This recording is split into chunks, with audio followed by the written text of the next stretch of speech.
Passar para o Jussânio primeiro. Bom, eu vou ser breve nas minhas palavras e, de fato, parabenizar toda a equipe aí do Núcleo de Demografia, que está ligada à gerência a qual eu coordeno. E esse trabalho, tão logo eu recebi a primeira versão, para que pudesse dar uma lida, eu percebi o quanto de informação e quanto relevante eram esses dados, essas estatísticas. Eu acho que ao longo de 5 décadas, o trabalho procura demonstrar com grande propriedade como é que foi a dinâmica migratória. E uma cidade que agora completa 53 anos, eu acho que esses dados demonstram com grande propriedade essa transformação que o Distrito Federal sofreu ao longo desses anos. E aí, eu me sinto até emocionado quando vejo. Eu nasci aqui em Brasília. Os colegas costumam brincar comigo, porque eu nasci há 6 dias da inauguração.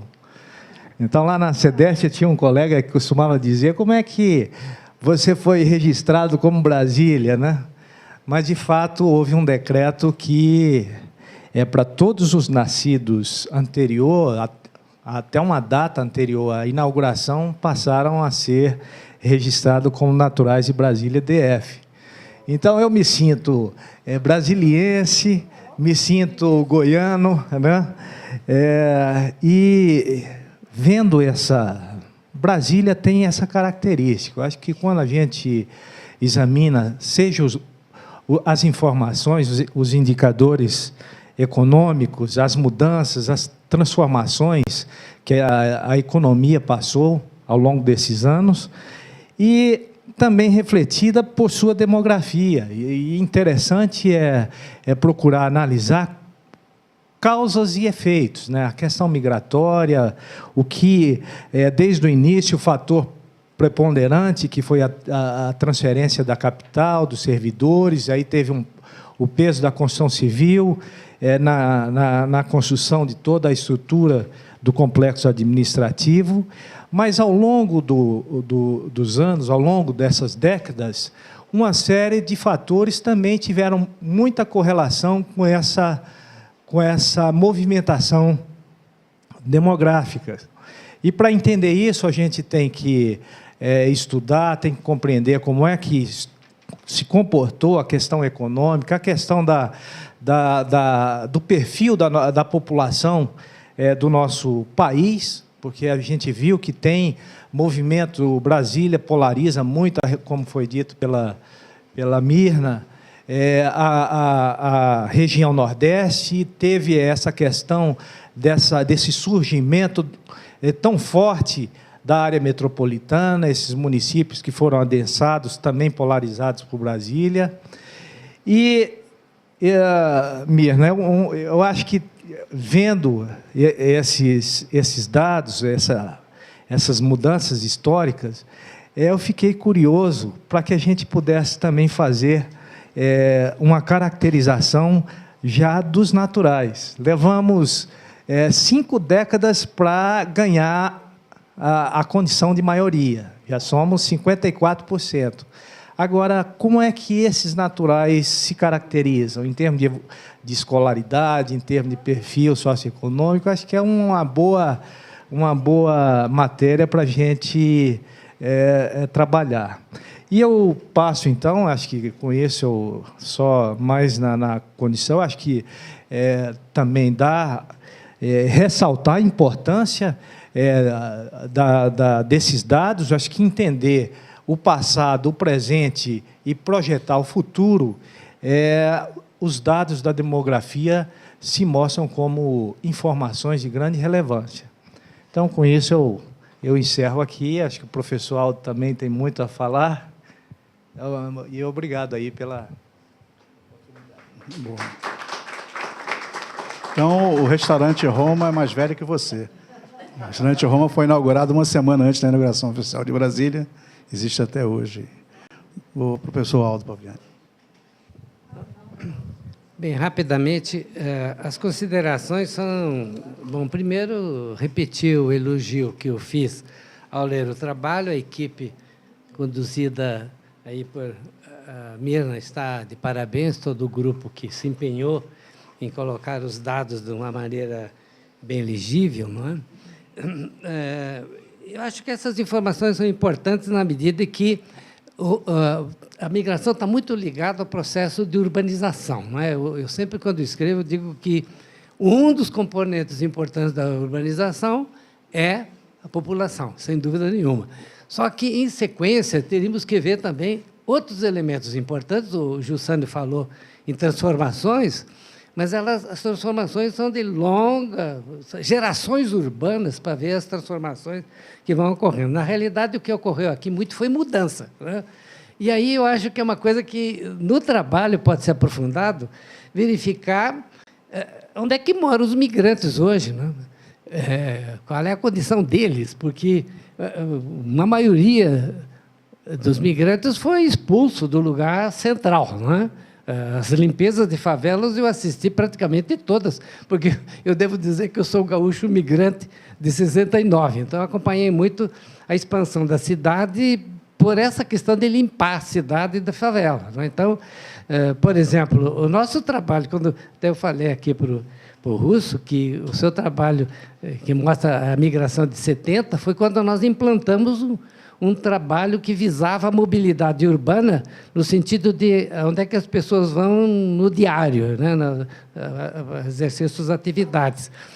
E um resíduo que foi um pedido da, então, Secretaria de Serviço Social foi de que nós incluíssemos um item sobre migração. Então, nós fizemos penúltimo lugar de moradia, né, o último né, enfim, tinha 3 itens que caracterizavam o migrante nas suas etapas de migração. E nós aproveitamos, como eu já falei aqui, um trabalho do Akima Bubunji, que viu uma migração rural na Nigéria. Ele era um africano que fez doutorado na Inglaterra e era um esperto, né, um geógrafo importante. E mostrou a migração rural que nós adaptamos à migração por etapas que ele usou aqui em Brasília e deu certo. Nós verificamos que, para chegar aqui, esse migrante fazia um desdobramento, nunca deslocava diretamente da origem, praticamente, a menos aqueles que vinham de Pau de Arara, né, que vinham com aqueles caminhões gaiola, né? Esses vinham porque eram...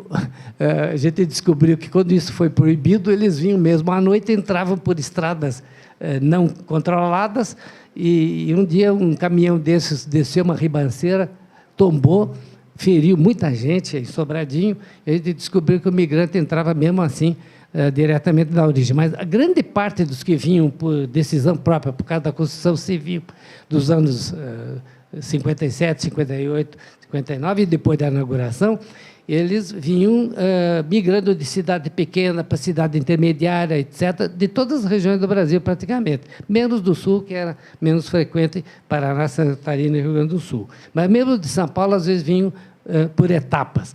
Então, a minha preocupação, minha equipe, é verificar, num desdobramento desse estudo, onde é que se encontram esses migrantes, né? Porque, em parte, vocês vão ver aqueles que foram transferidos, eu digo, né, não digo erradicados, como se usava na ditadura, né? Porque erradicado, você erradica a erva daninha. Então, tiraram, por exemplo, o Iapi todo, nós assistimos, né? Lá estava, que depois foi governadora, como é que chama?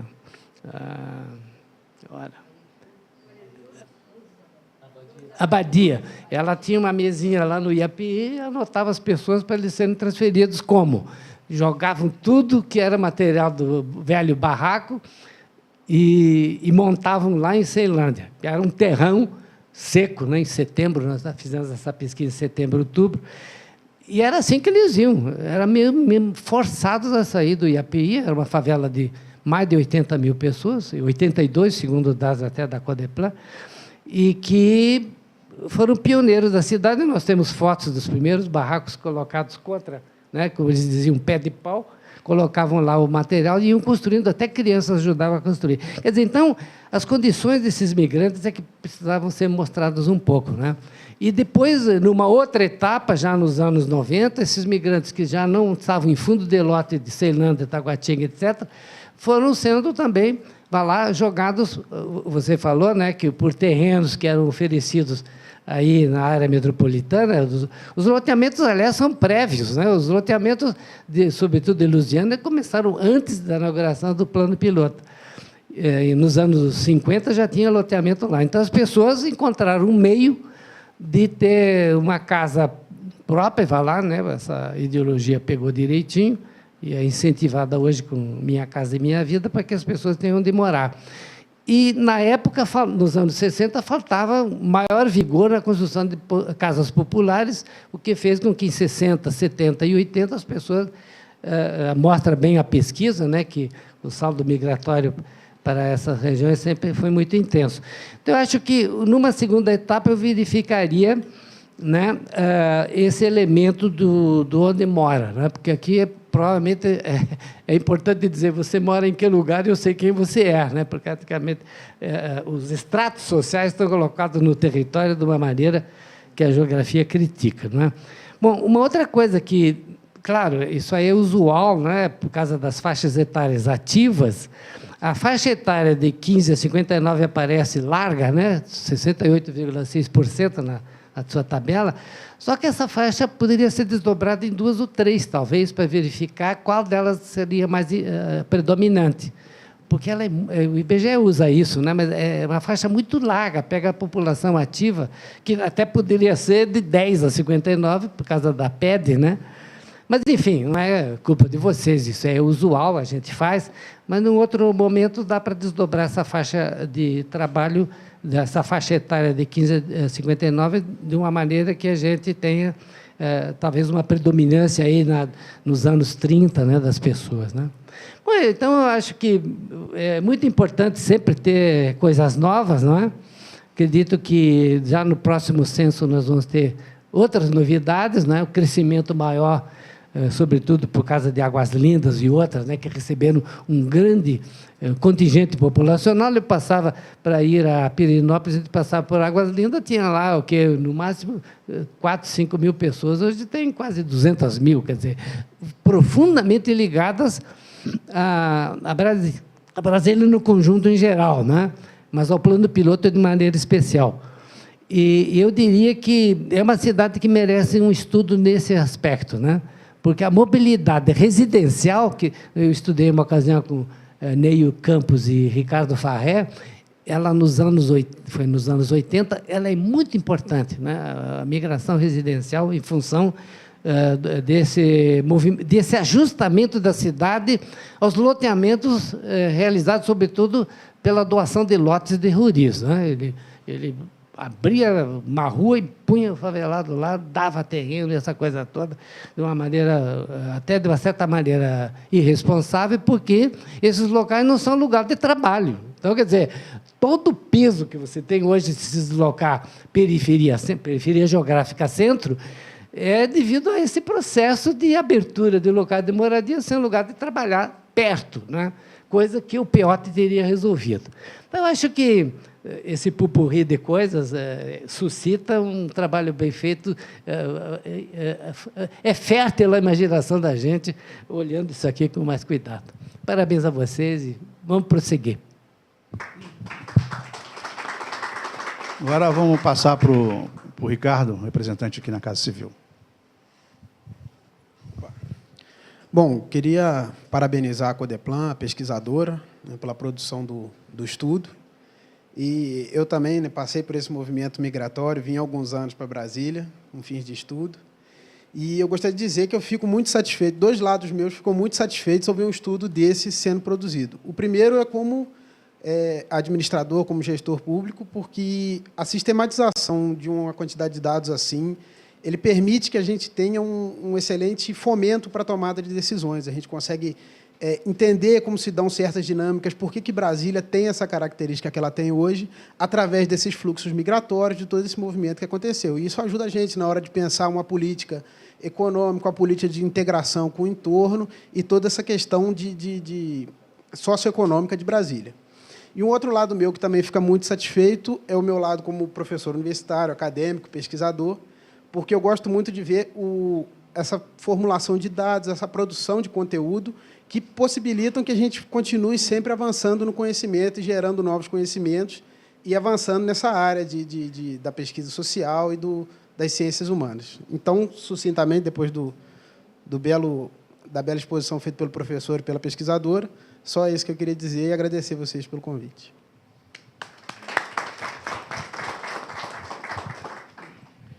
Deixa eu comentar aqui um pouquinho do que eu vi, também parabenizando aí o núcleo demográfico aqui da Codeplan, né?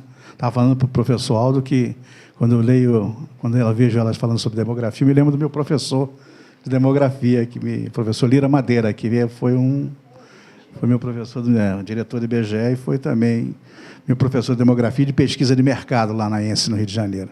Então, fico muito orgulhoso aí da escola que o Lira criou no Brasil. Quer dizer, as coisas que eu não aprendi não é por causa dele, não, é porque não fui um aluno tão brilhante quanto ele desejaria. Mas, enfim, importante a gente ver que a gente está vendo Brasília hoje, o Distrito Federal hoje, num momento muito, muito especial. É um momento brasileiro, mas um momento da capital do Brasil também, porque a população, chama assim, idade produtiva, de 15 a 60 anos, dá quase 70% da população, 68% da população, é um momento especial. É o grande desenvolvimento se nós não tivermos um investimento forte em educação e pesquisa. Se não tivermos um investimento forte, muito mais que tivemos agora, temos que dar um salto de qualidade nessa área para poder aproveitar vamos dizer assim, a massa produtiva da população brasileira nesse momento. Então, é um momento diferente, não é um momento só do crescimento econômico por si só, mas um crescimento econômico orientado para essa força produtiva que precisa de educação, precisa de inovação tecnológica, precisa de pesquisa. Então, esse é um momento muito especial do Brasil e da nossa capital. Segunda questão, que foi colocada pela Mirna aqui, que eu gostaria de comentar, é a questão do cinturão verde, a questão da autossuficiência de produção de hortifruti granjeiro no Distrito Federal, que não se alcançou. Eu quero dizer que, ao contrário, eu estava dizendo para o professor Paulo Paviani, como a novela Salve Jorge passou a ter bastante audiência, né? Então, e fala de Istambul, né? Istambul é um município metropolitano. Município, claro, com quase 3 mil anos de existência. É um município metropolitano. Existe uma figura do município metropolitano na Turquia. E os municípios da região metropolitana de Istambul são municípios, são distritos municipais, autônomos, eleitos, né? Com prefeitos eleitos. E tem o prefeito metropolitano, que a atribuição da prefeitura metropolitana é a prefeitura das grandes obras, né? Das obras comuns, de saneamento, enfim, de construção. As grandes obras comuns de energia são feitas pelo município, atribuições constitucionais do município. É claro que Istambul tem uma pressão populacional muito maior, porque são 7 mil pessoas por quilômetro quadrado. Istambul tem 13 milhões de pessoas, de habitantes, para uma área de 1.800 quilômetros quadrados, e Brasília tem 10 vezes menos, só o Distrito Federal tem 10 vezes. É diferente, mas a gente tem que pensar já no futuro, né? Pensar para o Brasil, Brasília para as próximas décadas, é pensar numa forma de gestão dessas áreas, de forma integrada. Então, há uma responsabilidade da geração presente com as gerações futuras. Eu acho que é o segundo momento. E quanto à questão da agricultura, ainda é possível, porque não tem a pressão populacional que tem, por exemplo, em cidades como Istambul, em regiões metropolitanas como Istambul, não tem a pressão populacional, temos áreas verdes, áreas agrícolas ainda. Então, preservar o meio ambiente, ter um projeto de crescimento econômico preservando o meio ambiente, né? A gente fala muito do PIB de Cristalina, que é um dos maiores PIB do Brasil, lá estão as nascentes. Será que esse que é o modelo que a gente vai preservar para gerações futuras? Eu acho que não. Está aqui o Binho, da área ambiental, que pode falar melhor do que eu sobre isso aqui. Não é esse o modelo. Então, Então, é possível a gente ter uma produção agrícola sustentável, com uma matriz tecnológica apropriada à preservação ambiental aqui no Distrito Federal. Até porque, eu estava conversando com o presidente da Emater, numa reunião na semana passada, 70% da produção agrícola do Distrito Federal são das terras públicas. Então, isso também tem que dar o que pensar. Não podemos privatizar as terras públicas no Distrito Federal. Seria uma tragédia no Distrito Federal acontecer isso. Há uma pressão grande para que o governo faça isso. Né? Essa pressão vem desde o início de Brasília. Então, é preciso a gente aproveitar aquilo que Brasília tem de diferencial. Qual é o diferencial? É uma cidade planejada, uma cidade que ainda tem áreas rurais que podem ser, não é preservadas, não. São áreas que precisam ser aproveitadas de forma economicamente e ambientalmente sustentável. É isso que a gente precisa fazer. Né? E cabe todo esse tipo de produção, da pequena, média a grande, desde que com essas características. Então, é preciso que a gente tenha isso em mente. Então, eu gostaria de passar a palavra aqui agora para o público, e principalmente, inicialmente, para os jornalistas, né, que estão aqui presentes, para perguntas aos pesquisadores aí. A palavra está aberta. Inicialmente, para os jornalistas.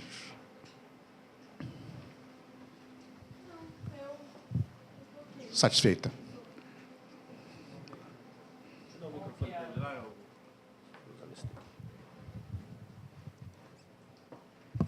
Daniel, Jornal de Brasília. Eu queria saber qual que seria a projeção assim, para 2020, 2030, assim, levando em conta esses números que foram expostos, essa tendência dos últimos anos. Dá para traçar uma projeção nesse sentido?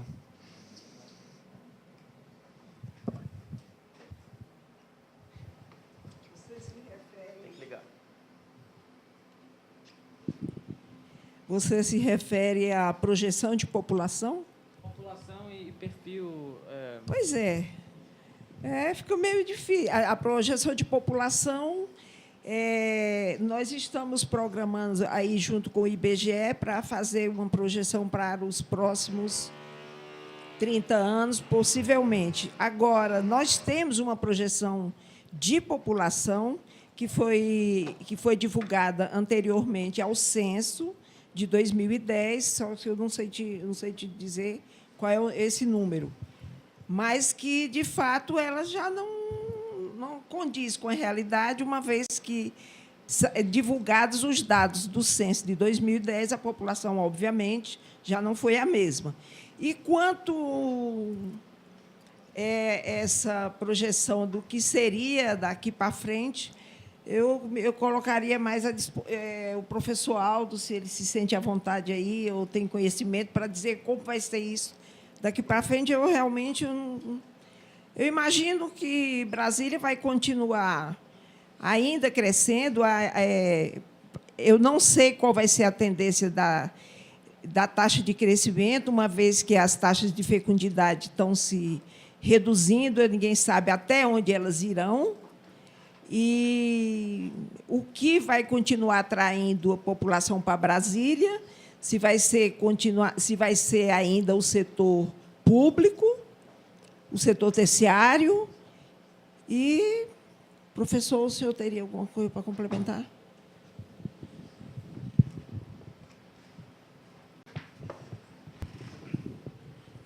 Toda a projeção feita para prazos de 10 anos, elas tendem a, como falou a Mirna, a não se efetivar integralmente. Não sei se o Daniel conhece, nós temos uma publicação de 2010, chamada Brasília 50 anos da capital, a metrópole, que eu coordenei, é uma coletânea. Tem um trabalho da professora Ana Maria Nogales, em que ela faz diversas projeções. Eu não tenho decoro os números, mas é bastante interessante, porque o livro foi organizado durante praticamente um ano, e aí discutimos, inclusive, o trabalho dela para verificar possíveis alterações. A gente considerou que, por exemplo, se nós tivermos aqui um movimento, nós estamos em 2013, né? Se nos próximos 2 ou 3 anos nós tivermos um movimento para mudar o perfil de empregos e a descentralização das atividades do plano de piloto para fora, e não só para cidades estratégicas, como para a área metropolitana, né, externa, de Goiás, nós vamos ter, talvez, um incremento da migração para essa área externa e o crescimento pode afetar o crescimento da cidade. Tem pessoas que dizem que Brasília chegará a 2020 com 4 milhões de habitantes, mas isso não é razoável de se pensar, porque nós estamos com 2 milhões e 600 mil, teríamos que ter um acréscimo daí de 1 milhão e 400 mil, vai depender muito desse movimento que poderia trazer migrantes em função de novas atividades, né? Inclusive com esse projeto que o GDF firmou com a Jurong, né? Que provavelmente vai trazer empresas e investimentos novos, né? Porque a capacidade de investimento do setor produtivo do DF é muito voltado à habitação, eu já reclamei isso por escrito no jornal, não é? Que o setor privado vai ter que se associar ao governo nessas atitudes de movimento econômico, como bem falou aqui o próprio Russo, né? Então, seria irresponsável dizer que eu adoto esse número de 4 milhões, né? Porque provavelmente não chegaremos lá, mas vai depender das variáveis novas de movimentos econômicos e de investimentos novos que poderão ocorrer. Não sei se o meu colega Newton tem algum conhecimento desses investimentos, porque é mais da área econômica, ou do próprio Jussânio, não é? De todo jeito, é uma boa pergunta.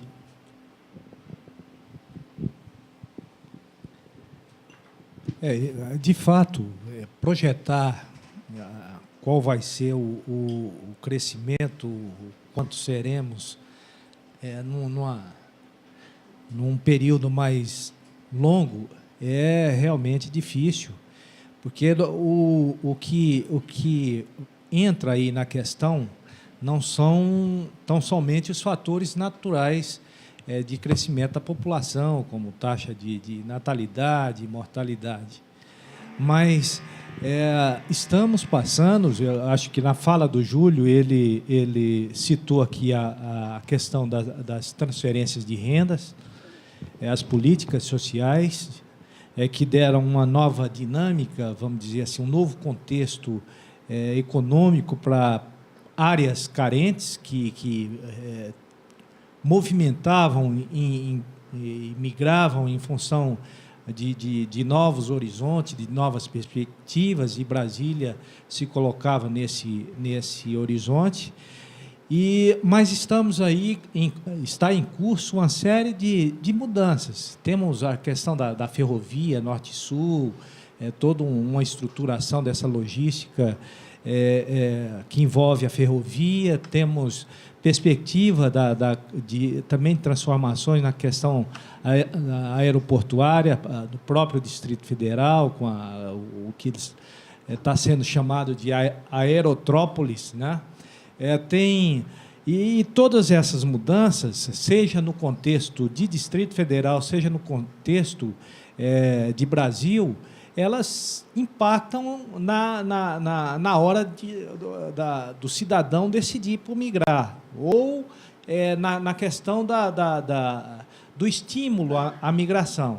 Então, certamente, todo esse contexto vai nortear, vai influenciar essa dinâmica migratória para o futuro.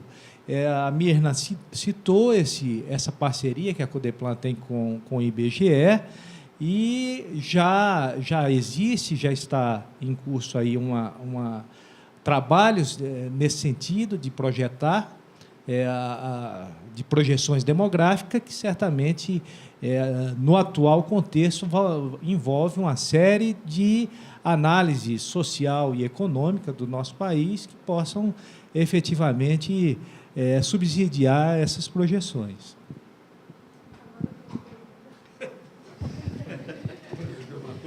Se não dá... se é difícil prever o crescimento populacional, mas tem como saber o futuro desses movimentos migratórios? O DF deve ainda continuar atraindo migrantes de onde? Ou então deve acontecer maior esse fenômeno de expulsão de moradores do DF para outros lugares, para a região metropolitana, para os municípios de Goiás? Tem como dar uma previsão assim, do que deve acontecer com os movimentos migratórios? Na verdade, que a pergunta sua e a pergunta dele não faz referência, né, exatamente o que será, o quanto será essa população em 2020. Né? E, na verdade, o que vocês querem saber é o perfil dessa população, desse migrante, dessa população que vai estar aqui residindo.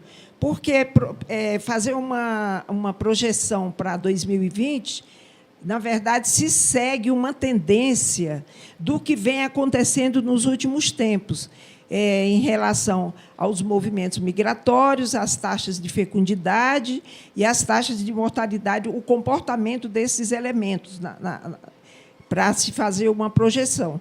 Agora, a de grande dificuldade, como o professor Aldo falou, é você prever qual vai ser exatamente o perfil desse migrante, se Brasília vai continuar expulsando ou não, expulsando, entre aspas, né? Qual vai ser, com essa previsão aí, com esse contrato aí, com esse trabalho aí que o GDF está se propondo a fazer com a Jurong, encomendando aí, o que vai ser desenvolvido no DF e o quanto esses novos trabalhos, essa abertura aí de mercado vai trazer de população e qual o perfil vai ser dessa população.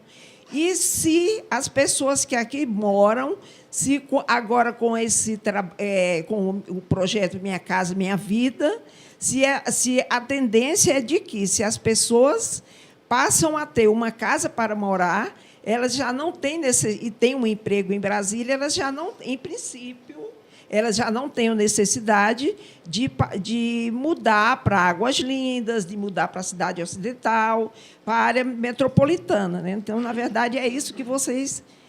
E que a gente não tem como responder, porque é uma coisa que muito dinâmica, né? Faz parte da dinâmica, faz parte da dinâmica da população.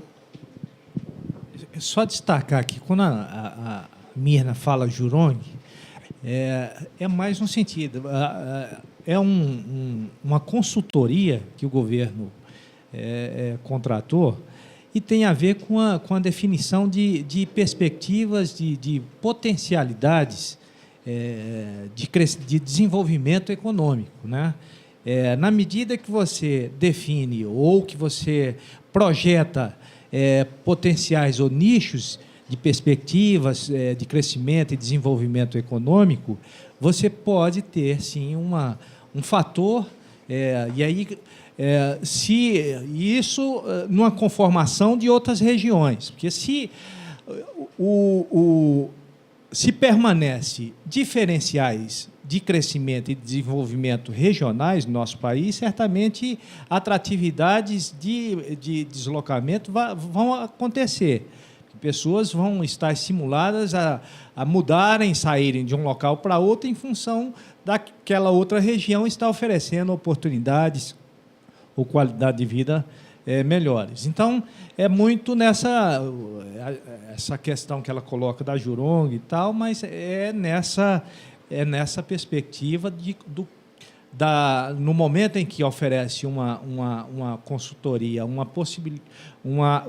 os indicativos dos potenciais de desenvolvimento ou econômico para o Distrito Federal, ou seja, para essa região, você pode ter fatores de atratividade ou não de fluxo migratório.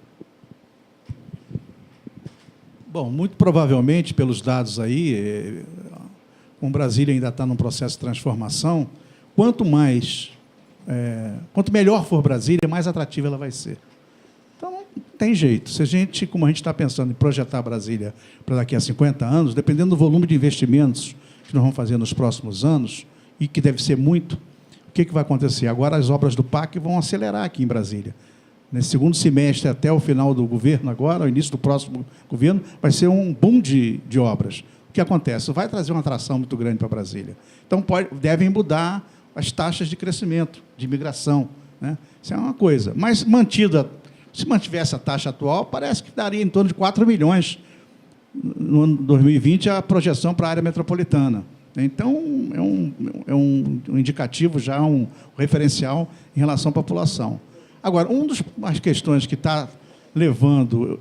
Eu não vi exatamente os dados sobre o motivo da migração, razões, acho que a razão não é tão econômica, mas tem uma razão, que eu estava até falando para o Nilton, que é fundamental. A expulsão do centro para a periferia é um fenômeno conhecido nas grandes metrópoles capitalistas, que é pela especulação.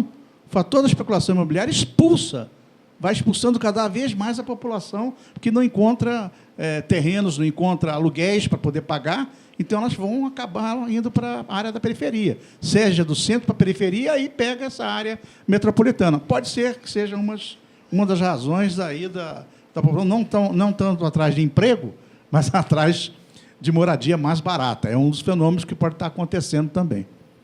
Mais perguntas? Informação é que o Júlio está chegando aí. Tem mais perguntas? O nosso povo não vai perguntar, não? Você sabe o que é meio circulante, meio de pagamento? Não, é justamente aproveitando. Aproveitando. Essa condição que o Oswaldo colocou, a gente pode se apegar à condição de tudo mais constante. Então, sabe que eu pensei nisso? Você tirou a minha fala. Que era o ceteris paribus. E tudo mais permanecendo constante. Mas a questão que eu queria colocar é que nós, economistas, ou os analistas em geral, eles olham para trás, né, justamente para responder as perguntas de vocês, né, olham para trás e aí tentam projetar para frente. Né? Então, você projetar para frente o que é o passado, conforme a Mirna colocou, a dinâmica é diferente. Então, você não tem elementos, aí você fica com um conjunto de variáveis tão grande que aí nós arriscamos sempre, né? Porque sempre vocês cobram da gente, né? Para dizer qual é o futuro, que é justamente... Aí nós nos transformamos nas cartomantes, né? E aí a gente, se acertar, aí nós somos endeusados. Se errar, mais um. Então, aí o pessoal começa a arriscar isso daí. Mas você vê quantas coisas... Né? Eu sempre, quando eu dou aula, eu costumo lembrar do Garrincha, né? Que o pessoal dizia naquela seleção famosa, olha, se o negócio apertar, passa para o Garrincha. Que o Garrincha, para quem não conhece, passava pelo marcador. Ele falou, já combinaram com o meu marcador?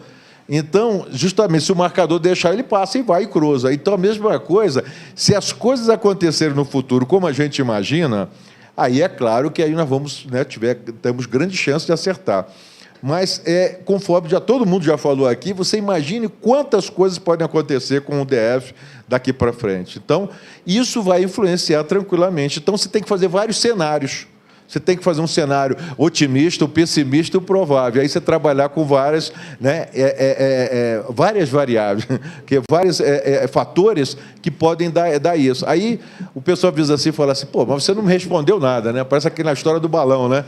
Mas a gente tem que dizer isso, as dificuldades. Agora, se a gente dissesse um número, vou arriscar que nem se errar, que o Russo falou, 4 milhões, se errar, vai ferrar para cima e para baixo, vai ficar um negócio assim. Agora, eu acho que o importante é dizer que DF a gente imagina daqui com relação aqui a 10 anos, daqui a menos de 10 anos. Qual é o DF que nós vamos? Nós vamos, conforme o Russo falou, nós vamos vender as terras públicas ou não vamos vender as terras públicas? Nós vamos alugar? Nós vamos um modelo de desenvolvimento para trazer que tipo de modelo de desenvolvimento? É com base em TI, por exemplo? É com base, sei lá, em genética? O que a gente quer? A gente quer fábrica aqui, quer indústrias montadoras? O que nós queremos aqui no DF? Para justamente absorver mão de obra. E outra coisa, as pessoas que às vezes vêm para cá para o serviço público adoram tanto Brasília que acabam ficando.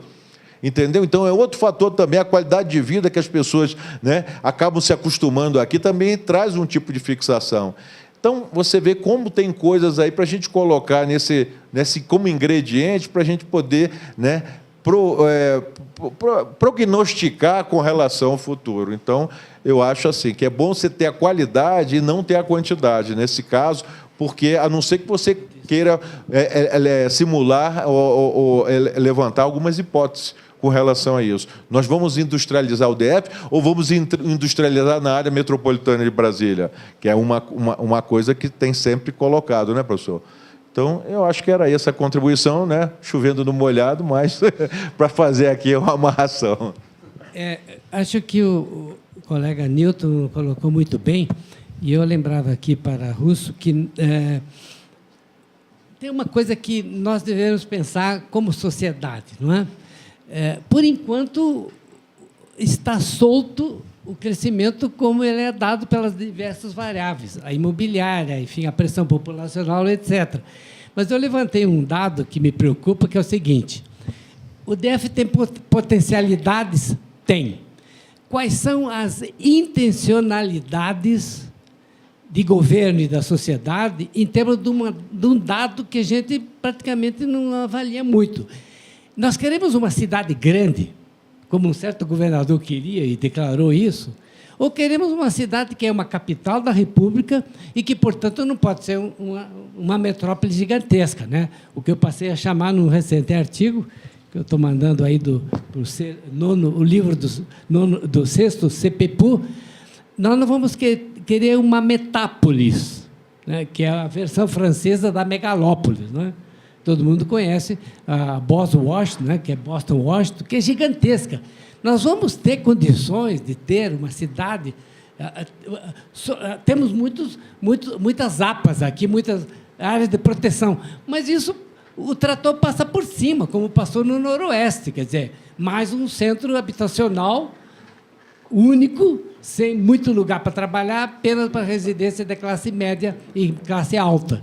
Então, quer dizer, eu pergunto se nós estamos avaliando as potencialidades frente às intencionalidades da sociedade, o que ela quer, dos governantes, como é que eles orientam e contemplam, porque ele tem poder de polícia, em termos de imobiliária, por exemplo, que vai solta, né? Ele expande a cidade e nós vamos ter uma megalópolis aqui, ou então uma metápolis, né? Como a gente escreveu. Não sei, quer dizer, vai depender das decisões políticas que forem sendo tomadas, política mesmo, geopolítica, e das políticas econômicas. Chegando o presidente, ele pode dar uma opinião sobre isso, porque ele vem do... Todo bom economista, ele sabe a projeção exata da população dos próximos 20 anos. Mas isso que ele falou, nós não podemos pensar, botar muro em Brasília ou na área metropolitana, não dá para botar, não. Estamos na época de romper muros, de derrubar muros. Pensar Brasília é pensar na área metropolitana, mas é pensar no Brasil. Se nós não tivermos uma política no Brasil que segure a pressão sobre as grandes cidades, vai ficar inviável cada vez mais as grandes cidades. Então, tem que pensar o desenvolvimento, né, a qualidade de vida nas grandes cidades, pelo menos nas grandes cidades. Porque não dá para pensar só no Distrito Federal, porque se nós melhorarmos muito o Distrito Federal, se não botarmos muro, vem todo mundo para cá, é claro. E restaurando os serviços públicos, como a gente está procurando fazer, mais ainda é a atração da periferia para o centro. Então, é inevitável isso. Agora, nem por isso vamos deixar de pensar o desenvolvimento de Brasília, né? Júlia. Eu queria, só em referência ao que o Russo falou... o Russo, você fez referência aí à questão dos motivos, né, que não foram citados, é que o IBGE, no censo demográfico, ele não faz a pergunta o que leva as pessoas a migrarem. Então, nós trabalhamos como o trabalho era sobre o DF, Brasília, com essa possibilidade da história, da experiência de vida, de saber que o início das migrações foram para a construção civil, a partir de 60, de 70, foram as mudanças, as transferências dos órgãos públicos, que, ora, as pessoas vinham de muito boa vontade, que eu até acredito que ninguém viesse de tanta boa vontade no início de Brasília, porque não tinha nada, né? Mas, quer dizer, provavelmente, em alguma época, as migrações eram espontâneas, e outras compulsórias, né? Mas que, ao longo do tempo, tem toda essa questão. As pessoas gostam tanto de Brasília. Eu conheço, por exemplo, uma pessoa que mora em Brasília há 3 anos, uma jovem, que veio por concurso, reclamando muito, porque 2 anos ia demorar muito a passar para ela ter oportunidade de retornar, e agora foi oferecida essa oportunidade e ela está com o coração apertadíssimo, porque vai deixar Brasília, né? Agora, com relação ao que o professor Aldo também falou, de se levantar, de se fazer um trabalho de saber onde estão esses migrantes de Brasília, onde eles moram. Há umas 2 semanas, a semana passada, saiu no Correio Brasiliense uma reportagem mostrando um médico de Brasília, alguém deve ter visto, que ele trabalhou na construção, como pedreiro, na construção do hospital de base. E, depois de algum tempo, ele voltou a trabalhar no hospital de base como médico, reumatologista, qualquer coisa assim. E hoje ele é aposentado, mas sempre mora em São Paulo, e sempre que vem a Brasília, ele vai visitar o hospital de base, porque também morre de saudade, mas já não mora mais em Brasília. Deixa eu só dar uma palhinha aqui. Primeiro, essa questão, né, que a gente está vendo visto agora da projeção. É importante ressaltar que o Brasil já está adquirindo, ou já apresentando padrões, vamos dizer assim, de primeiro mundo, né, ou europeus, né, do hemisfério norte, em termos de crescimento demográfico. Né? Nossa taxa de crescimento já no censo passado ficou pouco acima de 1%, né, 1,2%, e já, né, provavelmente, quer dizer, essa taxa, nesse atual momento, provavelmente não, segundo o IBGE, já está abaixo de 1%, né, de crescimento populacional. Ou seja, e a tendência de uma estabilização da população brasileira acontecer mais rápido do que se imaginava. Né? Antes se vislumbrava 2060, né, 2070, hoje já se admite que essa população vai estacionar ali em 2040. Não está longe. 27 anos, né? A população brasileira vai parar de crescer e vai começar a decrescer. Né? Então, assim, eu acho que assusta menos o processo que aconteceu com São Paulo. Né? São Paulo também, em algum momento, era uma metrópole com 3 milhões e meio de habitantes e virou 20. Né? Se transformou numa metrópole em 20. Só que o grosso desse processo se deu exatamente no período onde a taxa de crescimento era muito forte e o fluxo migratório, automaticamente, também muito forte. Então, se a gente entende que o crescimento demográfico está, né, caindo e tendendo a zero, se entendemos que o grande alimentador do fluxo migratório era as áreas rurais, né, e hoje você já tem, em 1970, ainda tínhamos uma população meio a meio, população urbana e rural, não é tão longe, 40 e poucos anos atrás. Hoje, a população urbana, óbvio que isso aí é um conceito discutível e tal, mas pelo conceito, né, usualmente aceito, 83%. A população rural está estacionada. Então, o fluxo rural, também o ápice do fluxo rural também já passou. Então, alguns componentes que poderiam levar a uma explosão demográfica, né, aqui de Brasília, explosão no sentido mais amplo mesmo, o que aconteceu em São Paulo, mesmo em Belo Horizonte e tal, já não estão presentes. Né? A gente, até uma ocasião, uns 6 meses atrás, vocês do Correio tinha pego uma projeção lá do Marcelo Dourado, que ele tinha falado que o eixo Brasília-Anápolis-Goiânia, daqui a 15 anos, ia ter 20 milhões de habitantes. Né? Aí falei, alto lá, 20 milhões de habitantes é a projeção para o Centro-Oeste. É difícil, né, toda a população do Centro-Oeste esvaziar o Mato Grosso inteiro, o Mato Grosso do Sul, todo o resto de Goiás, e concentrar aqui. Né? Então, não há nenhuma hipótese, né, de acontecer um surto, uma explosão populacional, como aconteceu no passado em alguma metrópole. Nenhuma. A taxa de crescimento e a redução dos fluxos migratórios, a redução de ambos, né, torna impossível, né, não é improvável, é impossível que aconteça essa explosão. Agora, pode, né, haver a manutenção do processo de crescimento demográfico aqui ainda muito intenso em Brasília? Pode. Né? Isso que o Russo estava colocando. Se as condições econômicas, né, forem muito favoráveis aqui, aí acontece. Né? Não na dimensão, né, se imaginou, mas acontece. A Mirna estava falando, reportando o período, né? O primeiro período de Brasília foi Constituição Civil. Né? Então, o povo vinha para cá, Constituição Civil. No segundo período, foi o processo de transferência dos órgãos, né? E muitos órgãos não querendo vir e tal, mas o que explica, né, ter vindo um contingente muito grande, inclusive, de originários do Rio de Janeiro para cá e tal. E, a partir de então, com a consolidação de Brasília, dos anos 80, né, predomina fortemente o fluxo nordestino, explicado pelo fator renda. Né? E aí o Paul Singer explicava isso de uma forma muito simples. ele dizia, não, as pessoas migram pelas condições na origem. Tá certo? Ninguém abandona a sua região de origem se estiver bem, claro. As famílias estão ali, tá? É um raciocínio muito simples, né, e muito direto.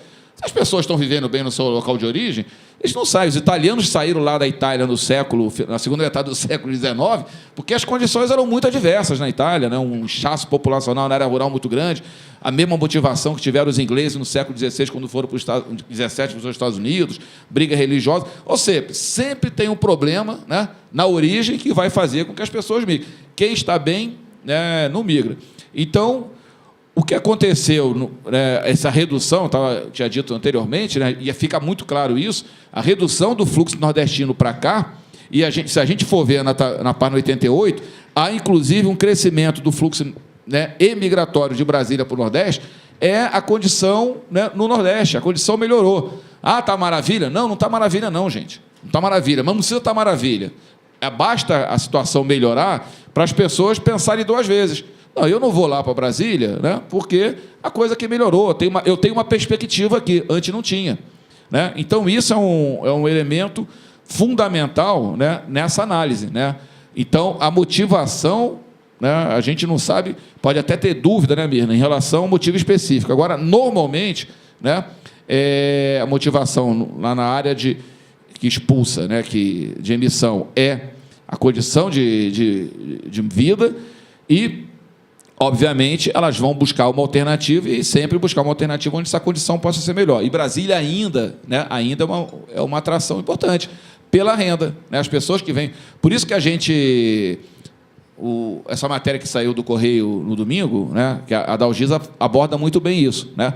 Ela fala dessa questão do emprego, né, que aqui prevalece o emprego terciário, né, e as pessoas. Por quê? É a condição de renda de Brasília que gera ainda muitas oportunidades de emprego para essa população menos qualificada. Né? A gente está cansado de discutir isso na PED, né, nas PIDAD. Ou seja, Brasília ainda atrai, né, mas atrai menos do que atraía. E o que acho que tem de novo no processo é essa situação de agora Brasília está emitindo, né, ou seja, pessoas, né, que migraram para cá anteriormente, ou mesmo naturais, né, filhos de pessoas que para cá migraram, que estão se deslocando daqui para essa área metropolitana, e aí a questão é um fenômeno metropolitano, não é a questão, a oportunidade lá. A oportunidade está aqui no DF, mas a pessoa muda porque o custo de moradia é muito mais barato. Né? Então, as pessoas vivem melhor, né, mesmo com a questão do transporte e tal, morando lá, porque o aluguel, ou a chance de ter uma residência é muito maior. Eu estava agora na reunião do Complô e estava, de passagem, né, estava discutindo a questão do estádio, mas se discutiu levemente essa discussão, essa questão do morar bem, que estão acontecendo muito mais lançamentos, né, desse programa Minha Casa Minha Vida, na área metropolitana, proporcionalmente, do que propriamente aqui. Por quê? Aqui o terreno é muito caro. Só viabilizou o Mangueiral, né? Acho que todo mundo sabe isso, porque o terreno ficou de graça. O terreno do Mangueiral ficou de graça. Então, conseguiu fazer um preço bastante acessível. Né? Eu acho que lá é só para servidores. Né?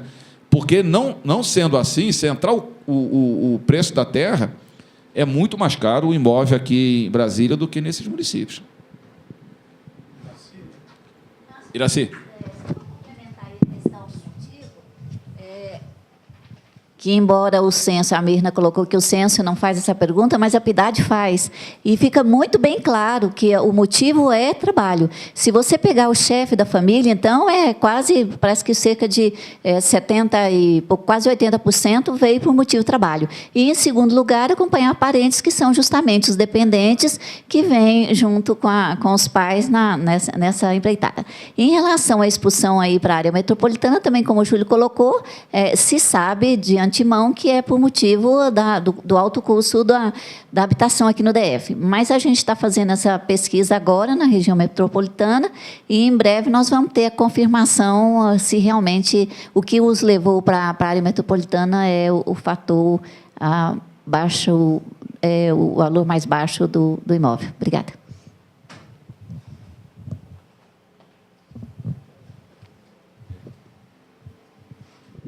Mais alguma questão? Alguém mais gostaria de... Podemos encerrar? Então, só lembrando a todos que amanhã, 10 horas, Russo? 9 horas, vamos ter aqui a apresentação, divulgação do estudo, do perfil do deficiente. É deficiente, qual é o nome? Pessoas com deficiência, né? Que esse é com base no censo demográfico, né? Não, e o DataSUS não na PIDAD, muito embora introduzimos desse ano, né, essa pergunta sobre deficiência na PIDAD, mas só vamos ter os resultados ao final do ano completo. E, na quarta-feira, vamos fazer aqui, 9 horas, 9h30, 10 horas? 10 horas. 10 horas, a divulgação da pesquisa distrital por amostra de domicílio de Santa Maria. Né? Então, temos a divulgação amanhã e também na quarta-feira. Alguma questão? Podemos encerrar? Então, obrigado pela presença de todos. Até amanhã.